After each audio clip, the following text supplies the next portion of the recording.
Hello दोस्तों, आप सभी को नमस्कार। कैसे हैं आप सभी लोग। राजस्थान जीके की हम तैयारी कर रहे हैं और राजस्थान कला संस्कृति में हमने पिछले लेक्चर में नया टॉपिक शुरू किया था, राजस्थान के दुर्ग। उसी को आज कंटिन्यू करते हैं आगे। आई होप पिछला लेक्चर आपने देखा होगा, अच्छे से आपको समझ में आया होगा। उसमें हमने 2 दुर्गों के बारे में पढ़ा। पहले दुर्गों के बारे में सामान्य जानकारी देखी हमने, आचार्य शुक्र की नीति देखी, 9 प्रकार के दुर्ग उन्होंने बताए, वो सारा देखा। उस पर से क्वेश्चन आया हुआ है एग्ज़ाम में। तो उसके बाद हमने 2 दुर्ग कंप्लीट किए थे कल। मेवाड़ के दोनों दुर्ग, काफ़ी महत्वपूर्ण दुर्ग चित्तौड़गढ़ और कुंभलगढ़, दोनों के बारे में हमने कंप्लीट अध्ययन किया। इसके बाद आज हम नेक्स्ट दुर्ग स्टार्ट करते हैं, अभी रणथंभौर। उसी लेक्चर से आगे कंटिन्यू करते हैं। यहाँ से आपको सभी लेक्चर के PDF नोट्स भी मिल जाएंगे। टेलीग्राम चैनल बनाएंगे एक कॉपी, ये टॉपिक पूरा कंप्लीट होने के बाद बनाएंगे। उसमें पूरे टॉपिक का आपको PDF नोट्स मिल जाएगा। हैंड रिटन नोट्स है, मैंने खुद से ही लिखा है। जो मैं पढ़ाता हूँ वही सारा मैटर है, थोड़ा उससे ज़्यादा ही होगा। तो आप वहाँ से टेलीग्राम चैनल ज्वाइन करके नोट्स डाउनलोड कर सकते हो। तो रणथंभौर के बारे में आज पढ़ते हैं। रणथंभौर राजस्थान के सवाई माधोपुर ज़िले में स्थित हमीरदेव चौहान की आन बान और शान, हमीर हठ के लिए प्रसिद्ध, हमीर हठ का साक्षी ये दुर्ग। देखते हैं इसके बारे में। रणथंभौर की स्थिति की यदि बात करें तो मैंने आपको जैसे बताया कि ये राजस्थान के वर्तमान सवाई माधोपुर ज़िले में स्थित है। लोकेशन सभी दुर्ग की आसान है, मतलब ये किसी भी दुर्ग की सबसे पहली बेसिक बात है कि ये दुर्ग किस ज़िले में है। लेकिन जो फर्स्ट टाइम तैयारी करते हैं उनके लिए ये इतनी बेसिक नहीं होती है, उनको नहीं पता होता है दुर्ग कहाँ है। इसीलिए रणथंभौर जो है वो सवाई माधोपुर में, और इस पर क्वेश्चन भी आया हुआ है। ज़िलों की लोकेशन, मतलब कौन सा दुर्ग किस ज़िले में है, इस पर क्वेश्चन आया हुआ है। 4 दुर्ग इस तरफ दिए हुए थे और उनके सामने ज़िले लिखे हुए थे, तो उनको मैच करना था। तो इस तरीके का क्वेश्चन आया हुआ है एग्ज़ाम में, LDC एग्ज़ाम में आया हुआ है 2016 में। तो स्थिति की यदि हम बात करें तो रणथंभौर दुर्ग वर्तमान सवाई माधोपुर ज़िले में स्थित है। श्रेणी दुर्गों की हमने कल श्रेणियाँ पढ़ी थी 9 प्रकार की आचार्य शुक्र के अनुसार। उस श्रेणियों के अनुसार रणथंभौर किस श्रेणी का दुर्ग है, तो ये एक तो पहाड़ी पर स्थित है तो गिरी दुर्ग है। पहाड़ी पर स्थित होने के कारण गिरी दुर्ग है, और इसके चारों ओर काफ़ी जंगली क्षेत्र है, काफ़ी वन आवरण है, तो इस कारण ये वन दुर्ग की श्रेणी में भी आता है। तो गिरी दुर्ग और वन दुर्ग दोनों प्रकार का ये दुर्ग है। ये इसकी दुर्ग के अनुसार श्रेणियाँ हुई। नेक्स्ट हम देखते हैं कि गिरी दुर्ग ये इस प्रकार है, जैसे मान लो ये एक पहाड़ी है छोटी और एक ये इधर बड़ी पहाड़ी है, 2 पहाड़ियाँ हैं। इस पहाड़ी के ऊपर यहाँ पर दुर्ग बना हुआ है। इस पहाड़ी के ऊपर ये इस तरफ दुर्ग बना हुआ है और ये एक इसके पास में छोटी पहाड़ी है। तो इस पहाड़ी का नाम है रण और इस पहाड़ी का नाम है थंब। ये 2 पहाड़ियाँ हैं। वैसे इस दुर्ग के आसपास 7 छोटी छोटी पहाड़ियाँ हैं। 7 पहाड़ियों से घिरा हुआ दुर्ग है ये, मतलब एक पहाड़ी पर ये दुर्ग बना हुआ है और उस पहाड़ी पर या इस दुर्ग के चारों ओर 7 और पहाड़ियाँ हैं।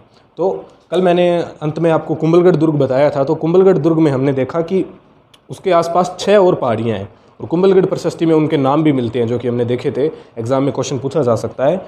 लेकिन इस दुर्ग के चारों ओर 7 पहाड़ियाँ हैं। 7 पहाड़ियाँ हैं, इनके नाम तो नहीं मिलते, लेकिन कहने का अर्थ ये है कि ये दुर्ग चारों ओर से बंद है पहाड़ियों के द्वारा, प्रकृति के द्वारा, नेचुरल पहाड़ियों के द्वारा चारों ओर से बंद होने के कारण इस दुर्ग की एक बड़ी विशेषता है कि इस दुर्ग के बारे में अबुल फजल ने, इतिहासकार हम जानते हैं अबुल फजल, मध्यकाल में अबुल फजल ने इस दुर्ग के बारे में कहा है कि बाकी सभी दुर्ग तो नंगे हैं, बस एक यही दुर्ग अर्थात रणथंभौर बख्तरबंद है।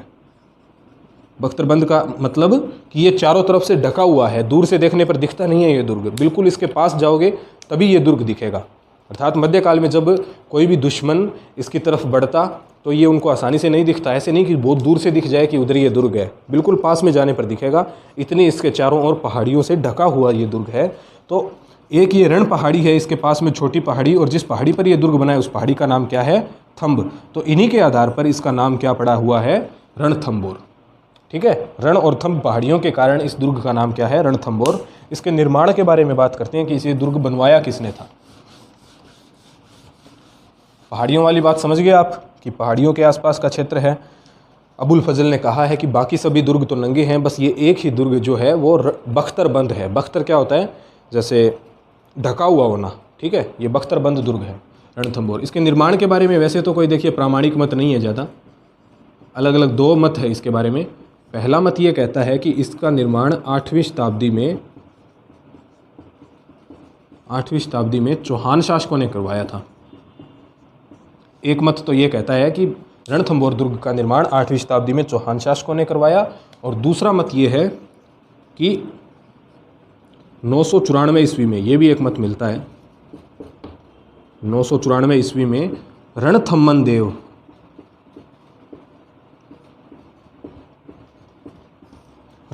देव करके कोई शासक हुए यहाँ पर, जिन्होंने इस दुर्ग का निर्माण करवाया, और फिर इन्हीं के नाम पर ये रणथंमन से रणथंभौर कहलाया।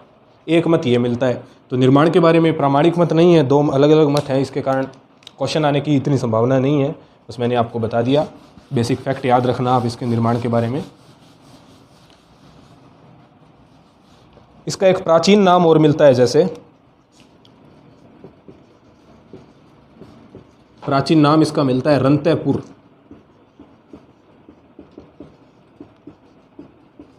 प्राचीन प्रशस्तियों में रणथंभौर दुर्ग का प्राचीन नाम मिलता है रंतेपुर, रण नाम की पहाड़ी के कारण रंतेपुर अर्थात मतलब रण की घाटी में स्थित दुर्ग। रण क्या है? उस पहाड़ी का नाम है, उसकी घाटी में स्थित दुर्ग होने के कारण ये रंतेपुर कहलाता था। ठीक है, रणथंभौर इसका नवीन नाम है, ये इसका प्राचीन नाम हुआ। इसके प्रवेश द्वार की बात करते हैं। मैंने आपको बताया था कि सभी दुर्गों में हम प्रवेश द्वार नहीं पढ़ेंगे, लेकिन जहाँ जहाँ कोई इंपॉर्टेंट द्वार हो, उसकी कोई विशेषता हो, उसको जरूर पढ़ेंगे। तो रणथंभौर दुर्ग का एक मुख्य जो प्रवेश द्वार है उसका नाम है नौलखा दरवाज़ा। बहुत ही इंपॉर्टेंट है, ये 2 बार एग्जाम में पूछा गया है कि नौलखा दरवाज़ा राजस्थान के किस दुर्ग का प्रवेश द्वार है। डायरेक्ट क्वेश्चन आया है नौलखा दरवाज़ा पर कि नौलखा दरवाज़ा राजस्थान के किस दुर्ग का प्रवेश द्वार है, तो याद रखना है रणथंभौर दुर्ग का प्रवेश द्वार है नौलखा दरवाज़ा। इसके बाद 2-3 दरवाजे और हैं, गणेश पोल, रामपोल, जो सामान्य होते हैं उनके बारे में कोई क्वेश्चन नहीं आता है। एक इसका अंतिम जो दरवाज़ा है उसका नाम याद रखिए, ये पहला दरवाज़ा है, और एक अंतिम दरवाज़ा जो है त्रिपोलिया पोल। जिनकी कोई विशेषता हो वही याद रखना है। त्रिपोलिया पोल ये अलग नाम है, इस कारण से ये आ सकता है। त्रिपोलिया पोल अंतिम दरवाजे का नाम है, इसे अंधेरी दरवाज़ा भी बोलते हैं।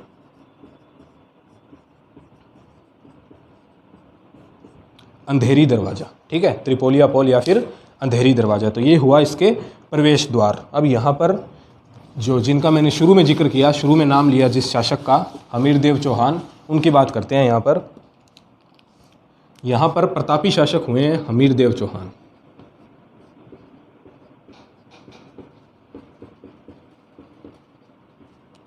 हमीरदेव चौहान, इनका टाइम पीरियड था 1282 से 1301 ईस्वी तक। हमीरदेव चौहान अपनी जिद, अपने हठ, शरणागत की रक्षा के कारण जाने जाने वाले राजस्थान के रणथंभौर के शासक हैं, प्रतापी शासक हैं। अपनी जिद के कारण, अपने हठ के कारण, इनके हठ के ऊपर वो काफ़ी प्रसिद्ध एक पंक्ति है, वो भी आपने सुनी होगी कि सिंह समन सतपुरुष वचन कदली फलत एक बार, तीरिया तेल हमीर हठ चढ़े न दूजी बार। कि एक बार हमीर ने जो जिद कर ली, जो हठ कर ली, उसके बाद वो इससे पीछे नहीं हटते, चाहे इनको अपने प्राणों की आहुति क्यों ना देनी पड़े। और वही हुआ इनके साथ। इनकी अपने शरणागत की रक्षा के लिए इन्होंने अपने प्राण त्याग कर दिए।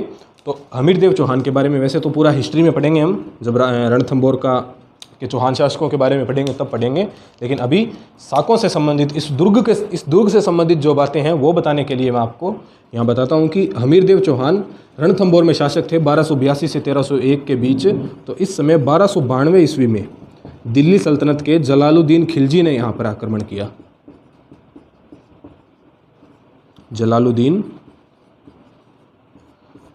दिल्ली सल्तनत के जलालुद्दीन खिलजी ने रणथंभौर का घेरा डाला।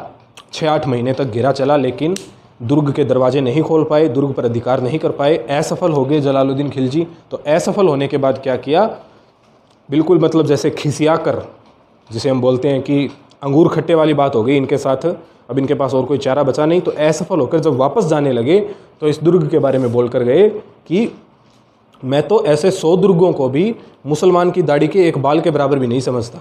ये बात ये बोल करके गए, हालांकि असफल हो गए थे। इस कारण अपना गुस्सा मिटाने के लिए ऐसी बात बोली, खिसिया कर ऐसी बात बोली 1292 ईस्वी में जलालुद्दीन खिलजी। और इनका ये कथन है, जो स्टेटमेंट है, ये काफ़ी प्रसिद्ध है कि मैं तो ऐसे 100 दुर्गों, क्वेश्चन आ सकता है छोटे एग्जाम में कि जलालुद्दीन खिलजी ने ऐसा कथन राजस्थान के किस दुर्ग के लिए कहा, तो रणथंभौर के लिए ये बात बोली इन्होंने।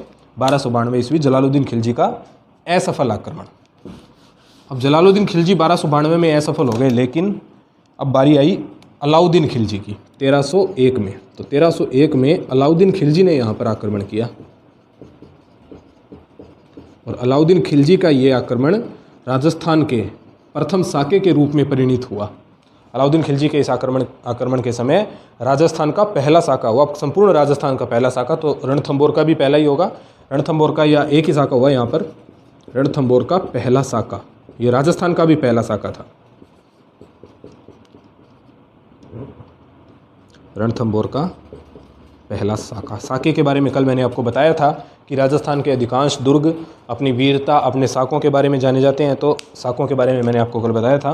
रणथंभौर का ये पहला साका अलाउद्दीन खिलजी के द्वारा आक्रमण किया गया। हमीरदेव चौहान यहाँ पर शासक थे, तो हमीरदेव चौहान ने केसरिया किया, इनके साथ इनकी सेना ने केसरिया किया। और जौहर यहाँ पर जो किया हमीरदेव चौहान की एक तो पत्नी, इनकी जो रानी थी रंग देवी, इन्होंने जौहर किया, और हमीरदेव चौहान की पुत्री ने भी, जिसका नाम था देवल दे, इन्होंने भी जौहर किया। देवल दे ने जल जौहर किया था, ये आप विशेष याद रखना, ये क्वेश्चन काफ़ी इंपॉर्टेंट है। अभी यहाँ से अगर क्वेश्चन आएगा, रणथंभौर से क्वेश्चन आएगा, तो ये क्वेश्चन आ सकता है कि राजस्थान का ऐसा दुर्ग, ऐसा एकमात्र दुर्ग जहाँ पर जल जौहर हुआ था, तो देवल दे ने रणथंभौर के पहले साके के समय जल जौहर किया था, बाकी रंग देवी ने अग्नि जौहर किया था। वैसे सामान्यतः अग्नि जौहर ज़्यादा होते हैं, लेकिन हमें राजस्थान के इतिहास में ये एक एग्जाम्पल देखने को मिलता है जिसमें जल जौहर हुआ है, अर्थात पानी में कूद करके अपनी जान दे दी। ठीक है, अपने स्त्रीत्व की रक्षा के लिए पानी में कूद गए। देवल दे हमीरदेव चौहान की पुत्री थी। तो ये हुआ रणथंभौर का प्रथम साका, अलाउद्दीन खिलजी का आक्रमण, हमीरदेव चौहान केसरिया किया, और इसी के साथ रणथंभौर में चौहान शाखा का समापन हो गया, अंत हो गया, चौहान शाखा का समापन हो गया। नेक्स्ट यहाँ पर कुछ एक जो स्थापत्य है, जो निर्माण कार्य यहाँ पर हुए हैं, उनकी बात करते हैं रणथंभौर में, कि रणथंभौर में हमें क्या क्या देखने को मिलता है विशेष रूप से। जैसे हमीर के नाम पर कुछ चीज़ें हैं, जैसे हमीर महल है, हमीर कचहरी है, तो वो तो याद रखने की ज़रूरत नहीं है। हमीर के नाम से आएगा तो आप समझ जाना कि रणथंभौर में ही होगा, क्योंकि ऐसे पूछा जाएगा कि हमीर महल किस दुर्ग में है। वैसे ये सामान्य क्वेश्चन है, नहीं आएगा, फिर भी अगर आए तो हमीर का नाम है तो आप समझ ही जाओगे कि रणथंभौर की बात हो रही है। लेकिन जो कुछ अलग बातें हैं, जैसे एक यहाँ पर है सुपारी महल, बादल महल भी है। बादल महल सभी जगह होता है, लेकिन कोई विशेष बात नहीं है। सुपारी महल यहाँ पर है, ठीक है, सुपारी महल।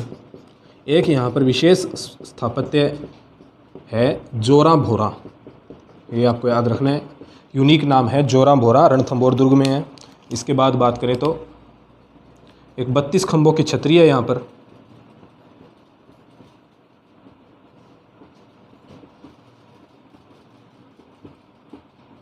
बत्तीस खंभों की छतरी है, जोरा भोरा है।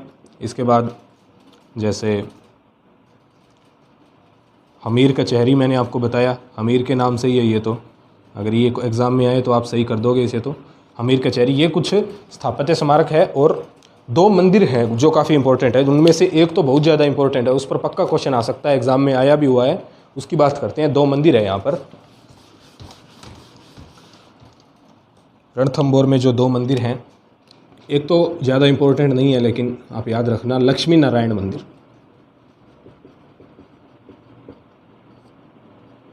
लक्ष्मी नारायण का मंदिर है रणथंभौर दुर्ग में। दूसरा बहुत पूरे भारत में प्रसिद्ध है, सिर्फ राजस्थान में नहीं, पूरे भारत में प्रसिद्ध गणेश जी का मंदिर है, त्रिनेत्र गणेश मंदिर।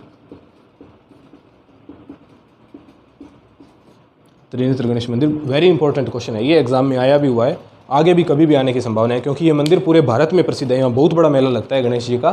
तो त्रिनेत्र गणेश मंदिर रणथंभौर दुर्ग में, इस क्षेत्र में। रणथंभौर आपको पता है हमारा राष्ट्रीय उद्यान भी है, वन्यजीव अभ्यारण्य।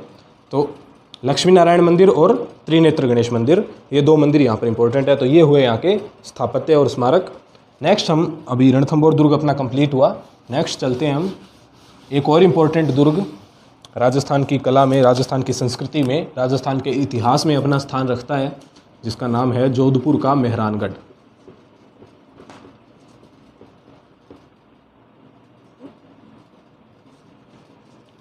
मेहरानगढ़ दुर्ग की बात करते हैं। मारवाड़ का दुर्ग जोधपुर में स्थित, वर्तमान लोकेशन की बात करें तो वर्तमान जोधपुर जिला। तो इसका निर्माण कब हुआ? इसका निर्माण जब आवल बावल की संधि हुई।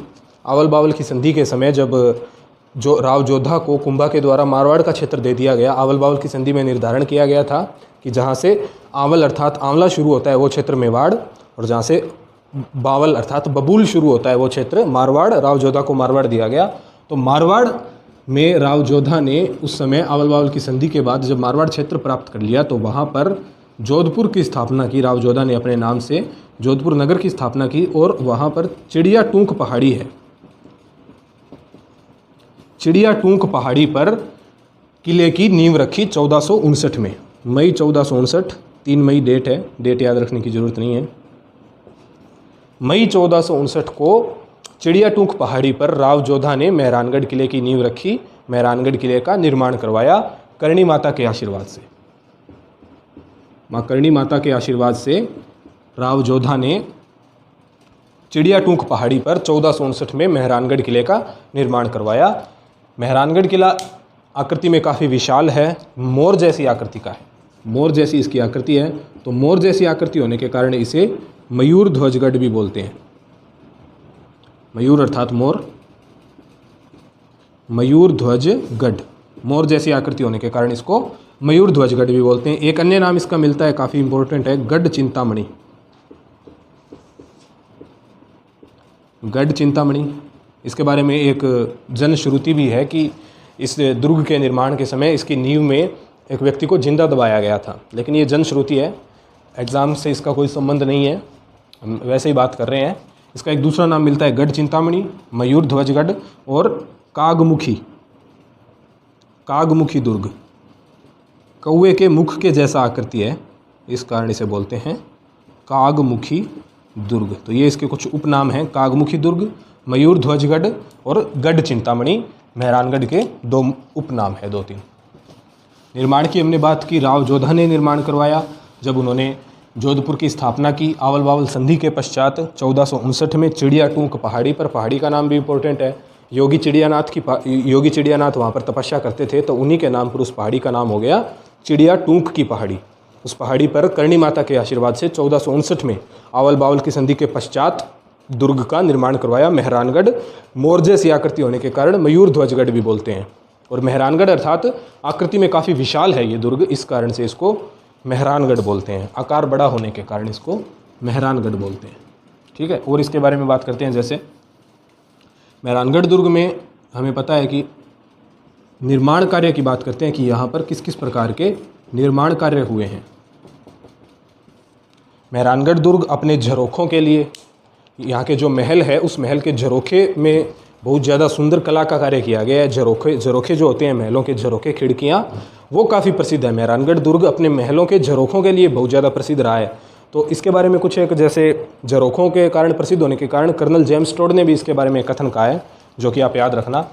कर्नल जेम्स टोड ने यहाँ पर इसके झरोखे देखकर कहा था कि राव जोधा के जो बच्चे हैं, राव जोधा के बच्चे अपने महलों के झरोखों से ही पूरी सल्तनत पर नज़र रख सकते थे। ऐसा उन्होंने इस दुर्ग के झरोखों को देख करके बोला, कर्नल जेम्स टोड ने। 1-2 और कहावतें, इस कथन इसके बारे में मिलते हैं। जैसे एक ब्रिटिश इतिहासकार हुए हैं रुडयार्ड किपलिंग।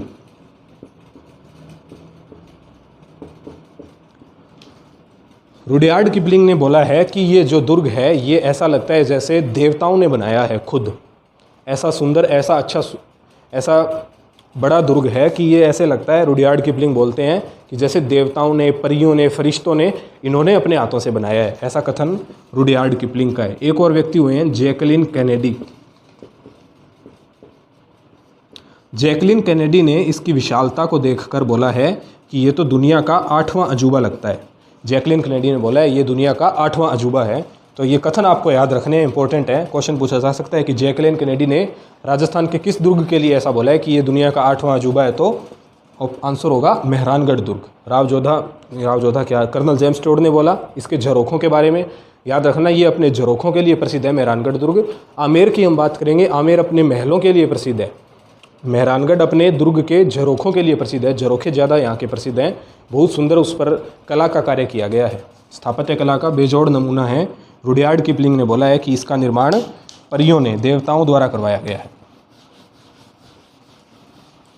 निर्माण कार्य की बात करें, यहाँ पर क्या क्या हमें देखने को मिलता है। जैसे तो कुछ एक महल हैं, जैसे मोती महल, फूल महल। मोती महल महाराजा सूरसिंह के समय का है, महाराजा सूरसिंह ने बनवाया था। और फूल महल महाराजा अभय सिंह ने। बनवाया था। ये 2 महल इंपॉर्टेंट है। उसके बाद तख्त विलास, ये भी महल ही है, महाराजा तख्त सिंह का निवास स्थान होने के कारण तख्त विलास।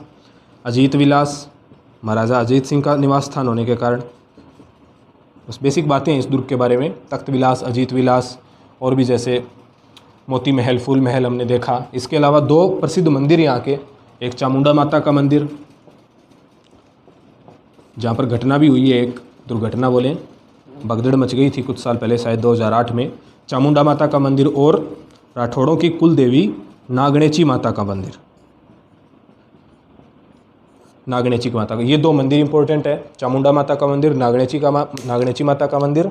कुछ और विशेषताएं देखते हैं।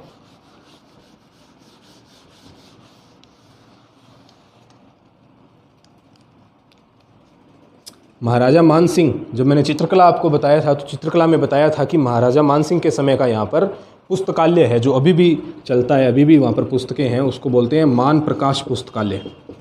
ये इंपॉर्टेंट है, याद रखना इसको, जयपुर के मानसिंह से कंफ्यूज मत करना। मान प्रकाश पुस्तकालय जोधपुर दुर्ग में मेहरानगढ़ में है, जोधपुर के मेहरानगढ़ में है मान प्रकाश पुस्तकालय। उसके बाद एक भूरे खां मुस्लिम संत हुए हैं, पीर, उनकी मजार है, भूरे खां की मजार दरगाह है। इसके अलावा श्रृंगार चौकी एक स्थल है दुर्ग में, ये इंपॉर्टेंट है। श्रृंगार चौकी क्या चीज़ है? श्रृंगार चौकी है एक स्थान है जहाँ पर यहाँ के शासकों का राज तिलक होता था। श्रृंगार चौकी में राज तिलक होता था। जैसे आमेर में हम पढ़ते हैं आमेर के कदमी महल, वहाँ पर आमेर के कछवाहा शासकों का राज तिलक होता था, वैसे ही श्रृंगार चौकी में मारवाड़ के राठौड़ शासकों का, जोधपुर के शासकों का, मेहरानगढ़ के शासकों का राज तिलक होता था। ये हमने देखे यहाँ पर निर्माण कार्य। इसके बाद बात करते हैं यहाँ पर, एक ये अपने तोपों के लिए भी प्रसिद्ध है। मेहरानगढ़ दुर्ग में, जोधपुर के किले में तोपें बहुत ज़्यादा है, सबसे ज़्यादा तोपें हैं यहाँ पर राजस्थान में। ये अपनी तोपों के लिए प्रसिद्ध है। तो तोप जो होती हैं युद्ध के समय काम में आने वाली, अभी भी यहाँ पर इसकी दीवारों पर लगाई हुई है वो तोपें, बाहर से ही दूर से ही दिखती हैं। जैसे कि मान लो अभी भी वही समय हो, ऐसा लगता है देखने से जैसे कभी भी ये तोप चलाई जा सकती है, ऐसी रखी हुई है। तो कुछ एक बहुत सारी तोपें हैं वैसे तो, जो इम्पोर्टेंट है, एग्ज़ाम में क्वेश्चन आता है, हमें याद रखनी चाहिए, उनकी बात करते हैं। जैसे एक है किलकिला, गजनी, ये तोपों के नाम है। शंभू बाण,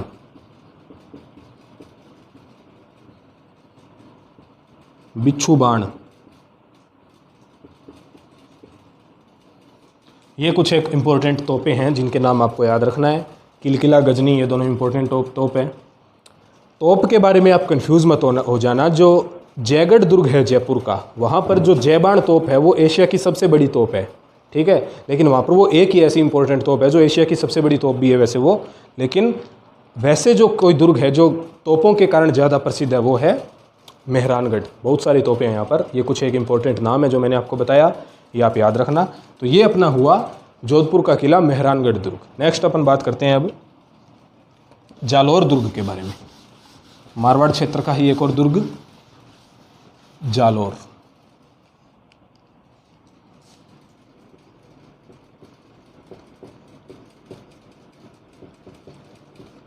जालोर दुर्ग नाम से ही पता चलता है ये अपने जिले जालोर में स्थित है। राजस्थान के जिले अकॉर्डिंग टू डिस्ट्रिक्ट बात करें तो जालोर में। वैसे इसकी स्थिति की बात करें तो मारवाड़ की सीमा पर, मध्यकाल में जहाँ से मारवाड़ की सीमा समाप्त होती थी, तो मारवाड़ की सीमा पर सूकड़ी नदी के किनारे, लूणी नदी की एक सहायक नदी है, राजस्थान ज्योग्राफी में पढ़ेंगे हम अपवाद तंत्र में। मारवाड़ की सीमा पर सूकड़ी नदी के किनारे सोनगिरी पर्वत पर, सोनगिरी एक पर्वत चोटी है, पहाड़ी है, उस पर स्थित है, सोनगिरी पहाड़ी पर स्थित है जालोर दुर्ग। सोनगिरी पहाड़ी पर स्थित होने के कारण इसे बोला जाता है सोनगढ़। प्राचीन प्रशस्तियों में इसका नाम मिलता है सुवर्णगिरी। अब सुवर्णगिरी को भी आप ध्यान में रखना। जो सुवर्णगिरी है, सु अर्थात सु उपसर्ग है और वर्ण अर्थात रंग, भाई ऐसा जिसका रंग बहुत सुंदर हो, अच्छा रंग हो, वो ये है जालोर वाला। लेकिन एक है स्वर्णगिरी। स्वर्णगिरी किसे बोलते हैं? स्वर्णगिरी बोलते हैं जैसलमेर को। तो यहाँ पर आप कंफ्यूजन मत कर देना। सुवर्णगिरी अर्थात सु उपसर्ग, अच्छा रंग जिसका है वो है जालोर, और स्वर्णगिरी सोने जैसी आभा वाला जो है वो है जैसलमेर का धानवन दुर्ग है। आगे पढ़ेंगे हम। तो ये इसके कुछ उपनाम हुए। मारवाड़ की सीमा पर स्थित है, सुकड़ी नदी के किनारे, सोनगिरी पहाड़ी पर स्थित है। सोनगिरी पहाड़ी पर स्थित होने के कारण इसे बोलते हैं सोनगढ़, और प्राचीन प्रशस्तियों में इसका नाम मिलता है हमें सुवर्णगिरी। अलाउद्दीन खिलजी ने यहाँ पर आक्रमण किया था, अभी चर्चा करेंगे। तो अलाउद्दीन खिलजी ने आक्रमण के बाद इसका नाम रख दिया था जालोर होने के कारण जलालाबाद। चित्तौड़गढ़ पर आक्रमण के बाद अपने पुत्र खिज्र खां को दिया तो नाम रखा खिजराबाद, और जालोर का नाम बदल करके जालोर से क्या कर दिया अलाउद्दीन खिलजी ने, जलालाबाद। 1305 में यहाँ पर आक्रमण किया था। नेक्स्ट बात करते हैं, 1305 में नहीं, 1305 में सिवाना पर किया था, जिसकी बात इसके बाद करेंगे। सिवाना दुर्ग जो है वो जालोर की कुंजी कहलाता है, लेकिन अभी हम जालोर की बात कर रहे हैं। तो जालोर में जो प्रतापी शासक हुए, जालोर की अगर ऐतिहासिक दृष्टि से हम देखें तो सबसे पहले यहाँ पर शासक थे कीर्तिपाल चौहान। कीर्तिपाल चौहान के जो वंशज कहलाए, इस दुर्ग के इनाम पर, सोनगढ़ दुर्ग मैंने आपको बताया ये, तो इस दुर्ग के इनाम पर इनके वंशज यहाँ के सोनगरा चौहान कहलाए। कीर्तिपाल चौहान थे पहले ये, जिनको मुणोत नैणसी ने कीतु एक महान राजा बोला है। तो कीर्तिपाल चौहान के वंशज यहाँ पर सोनगरा चौहान कहलाए, क्योंकि दुर्ग का नाम सोनगढ़ था, तो सोनगढ़ के नाम पर यहाँ के चौहान शासक सोनगरा चौहान कहलाए। नेक्स्ट हम देखें कि यहाँ पर जो सबसे प्रतापी शासक हुए, सबसे प्रतापी शासक जिनके बारे में विशेष हमें पढ़ना है, वो है कानड़दे। कानड़दे के बारे में बात करते हैं। कानड़दे यहाँ के मुख्य शासक हुए, सोनगरा चौहानों में जालोर के मुख्य शासक हुए कानड़दे। कानड़दे के समय यहाँ पर साका भी हुआ। अलाउद्दीन खिलजी जब साके, देखो राजस्थान में सबसे ज़्यादा साके अलाउद्दीन खिलजी ने ही करवाए। तो अलाउद्दीन खिलजी का जब गुजरात अभियान हो रहा था, तो गुजरात आक्रमण के लिए जब अलाउद्दीन खिलजी की सेना जा रही थी, तो ये जालोर दुर्ग रास्ते में पड़ता है। जालोर जो है वो दिल्ली से गुजरात जाने के रास्ते में पड़ता है, इस कारण इसका काफ़ी सामरिक महत्व था।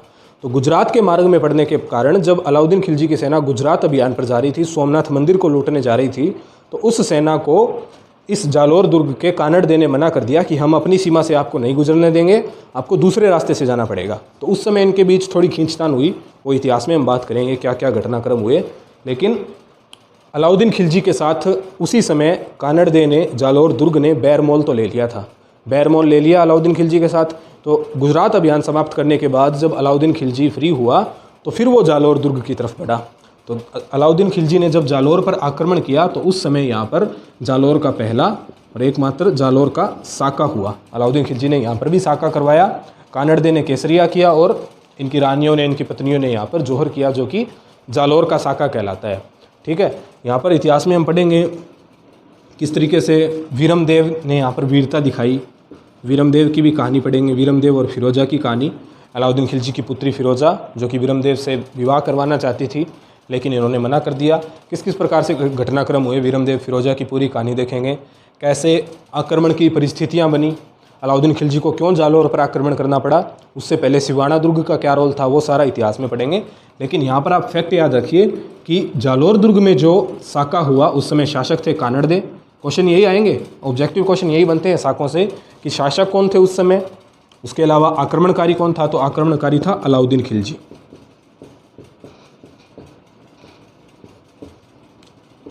रणथंभौर में भी साका हुआ, तो आक्रमणकारी अलाउद्दीन खिलजी। जालोर में भी साका हुआ, चित्तौड़गढ़ में कल हमने पढ़ा साका हुआ अलाउद्दीन खिलजी के समय, सिवाना में भी साका हुआ।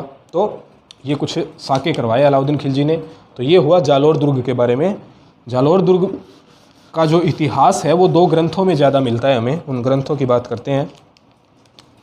यहाँ के जो ऐतिहासिक ग्रंथ है जिन्हें साक्ष्य बोलते हैं हम, एक है कानड़दे प्रबंध और दूसरा ग्रंथ है, इनके पुत्र थे वीरमदेव, उनके नाम पर वीरमदेव सोनगरारी बात। कानड़दे प्रबंध और वीरमदेव सोनगरारी बात। तो ये 2 यहाँ के ऐतिहासिक ग्रंथ हैं जिनमें इस दुर्ग के इतिहास के बारे में जानकारी मिलती है, इस दुर्ग के साक्ष्य मिलते हैं। तो ये हुआ अपना जालोर दुर्ग कंप्लीट। नेक्स्ट बात करते हैं सिवाना के बारे में। यदि मध्यकाल में किसी को सिवाना पर आक्रमण करना हो, जालोर पर आक्रमण करना हो, तो पहले उसे सिवाना से निपटना पड़ेगा। सिवाना दुर्ग, सिवाना दुर्ग स्थिति की बात करें तो वर्तमान बाड़मेर जिले में। सिवाना नाम से कस्बा भी है और ये इस दुर्ग का नाम भी क्या है, सिवाना है। तो सिवाना दुर्ग बाड़मेर ज़िले में। नेक्स्ट हम बात करें बाड़मेर ज़िले में, हमने राजस्थान ज्योग्राफी में पढ़ा था कि 56 पर्वत है, 56 की पहाड़ियाँ हैं, 56 गुंबदाकार पर्वत है बाड़मेर ज़िले में। तो उन 56 पर्वत का हल्देश्वर नामक जो पर्वत है, 56 की पहाड़ियों के हल्देश्वर नामक पर्वत पर बना हुआ दुर्ग है सिवाना दुर्ग। ठीक है, ये हुआ सिवाना दुर्ग की स्थिति। सिवाना दुर्ग के बारे में नेक्स्ट बात करें, इसका निर्माण। सिवाना दुर्ग का निर्माण करवाया लक्ष्मी नारायण पंवार ने। यहाँ पर प्रारंभ समय में पंवार शासकों का अधिकार रहा था, सॉरी वीर नारायण पंवार, लक्ष्मी नारायण नहीं, वीर नारायण पंवार। वीर नारायण पंवार ने सिवाना दुर्ग का निर्माण करवाया। सिवाना दुर्ग के आसपास एक विशेष झाड़ी पाई जाती है काफ़ी ज़्यादा उस पहाड़ियों पर, उस क्षेत्र में, जिसे बोलते हैं कुमट। तो इस कुमट झाड़ी है, ये झाड़ियाँ जो होती है, इस कुमट झाड़ी के कारण इस दुर्ग का प्राचीन नाम हमें मिलता है कुमट, कुमट दुर्ग। और कुमट का ही अपभ्रंश रूप होकर के एक और नाम मिलता है कुमथाणा। कुमथाणा और कुमट दुर्ग सिवाना के प्राचीन नाम है। इसके अलावा इसको बोला जाता है जालोर की कुंजी, कि मुख्य दुर्ग तो था जालोर, लेकिन यदि आपको जालोर पर आक्रमण करना है, जालोर पर चढ़ाई करनी है किसी दुश्मन को, तो उससे पहले सिवाना से निपटना पड़ेगा। सिवाना इसके मार्ग में ही पड़ता है, जोधपुर के पश्चिम में। तो जालोर पर आक्रमण करने से पहले आपको सिवाना से निपटना पड़ेगा। तो इसे कारण इसे बोलते हैं जालोर की कुंजी। जब अलाउद्दीन खिलजी भी जालोर पर आक्रमण करने जा रहा था तो पहले उसने सिवाना पर ही आक्रमण किया था। सिवाना पर आक्रमण करने के बाद फिर वो जालोर की ओर बढ़ सका। सिवाना में यहाँ पर हम बात करेंगे, साका हुआ था उस समय। तो सातल देव यहाँ के शासक थे। सातल देव ने 3 वर्षों तक अलाउद्दीन खिलजी को उलझा के रखा। 1305 में अलाउद्दीन खिलजी सिवाना पर आक्रमण करने आया और 1308 में जाकर के सिवाना युद्ध पर उसने फतेह प्राप्त की। उसके बाद फिर वो जालोर की तरफ बढ़ा और 1311 में फिर जालोर पर सफल हो सका। तो सिवाना को जालोर की कुंजी बोला जाता है कि यदि आपको जालोर पर आक्रमण करना है तो पहले सिवाना पर आना पड़ेगा। बात करते हैं सिवाना के साकों के बारे में।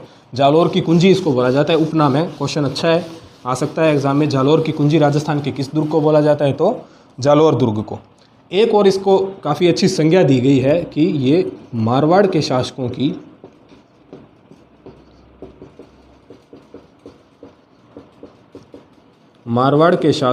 शरण स्थली, मारवाड़ के राठौड़ शासकों की, जोधपुर के शासकों की शरण स्थली या फिर संकटकालीन राजधानी।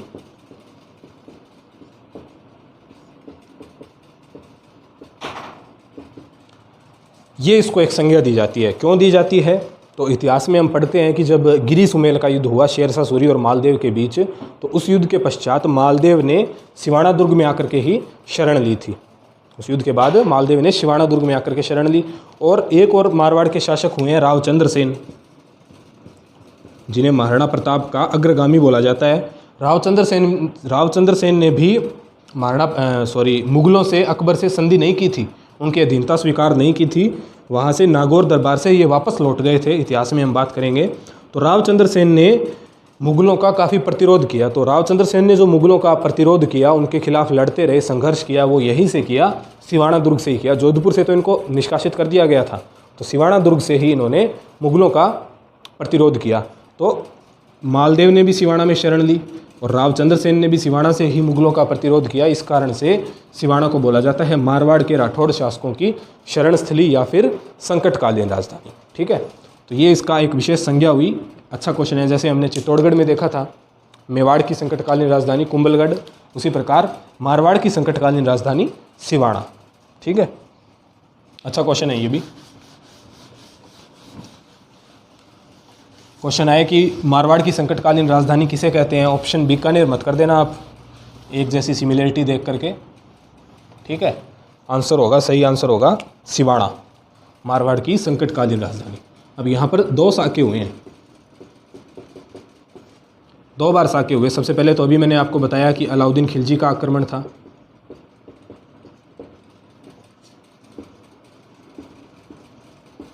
अलाउद्दीन खिलजी का आक्रमण हुआ 1305 में और साका हुआ 1308 में। 3 वर्षों तक सातल देव ने इसको उलझा के रखा था। यहाँ पर इस दुर्ग की जिम्मेदारी सौंपी हुई थी सातल देव ने। ये दुर्ग वैसे मैंने आपको बताया कि इसका निर्माण करवाया लक्ष्मी नारायण पंवार ने। तो प्रारंभ में ये पंवार शासकों के अधीन था, लेकिन उसके बाद जालोर के सोनग्रा चौहान जो मैंने आपको बताए उन्हीं के अधीन में ये रहा। तो सोनग्रा चौहान कानड़देव थे जालोर में, उन्होंने ही अपना प्रतिनिधि यहाँ पर सातल देव को रखा हुआ था। तो सातल देव ने यहाँ पर संघर्ष किया अलाउद्दीन खिलजी के साथ। सातल देव ने केसरिया किया। इनके साथ एक और व्यक्ति थे, एक और योद्धा थे जिनका नाम मिलता है सोम। तो सोम और सातल देव ने यहाँ पर केसरिया किया और ये हुआ सिवाना का पहला साका। ठीक है, नेक्स्ट बात करते हैं। इनकी रानियों ने, इनकी पत्नियों ने जौहर किया। सिवाना का पहला साका हुआ। दूसरा साका, 2 साके हुए हैं। तो दूसरा साका सिवाना का हुआ 1559 में, जब यहाँ दुर्ग की जिम्मेदारी थी कल्ला राय मलोत।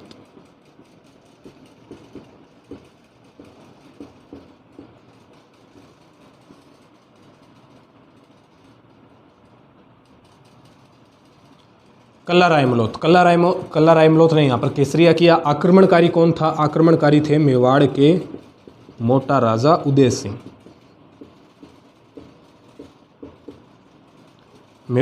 मारवाड़ के मोटा राजा उदय सिंह ने आक्रमण किया सिवाना पर 1559 में। अकबर के कहने से, अकबर के आदेशानुसार अकबर की अधीनता स्वीकार कर ली थी मोटा राजा उदय सिंह ने। तो मोटा राजा उदय सिंह ने अकबर के कहने पर सिवाना पर मुगल अधिकार स्थापित करने के उद्देश्य से, सिवाना पर मुगल अधिकार स्थापित करने के उद्देश्य से मोटा राजा उदय सिंह ने आक्रमण किया कल्ला राय मलोत पर, सिवाना दुर्ग पर 1559 में, जो हुआ सिवाना का दूसरा साका। अब सिवाना में बस एक फैक्ट और है, उसके बाद सिवाना कंप्लीट।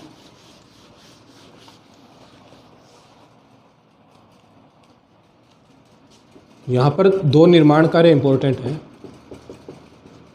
एक तो जैसे कल्ला राय मलोत यहाँ पर साके में शहीद हुए, वीरगति को प्राप्त हुए, केसरिया किया। तो यहाँ पर कल्ला राय मलोत का थड़ा है। थड़ा अर्थात स्थान ही होता है, स्थल होता है। कल्ला राय मलोत का थड़ा। और दूसरा हल्देश्वर महादेव मंदिर।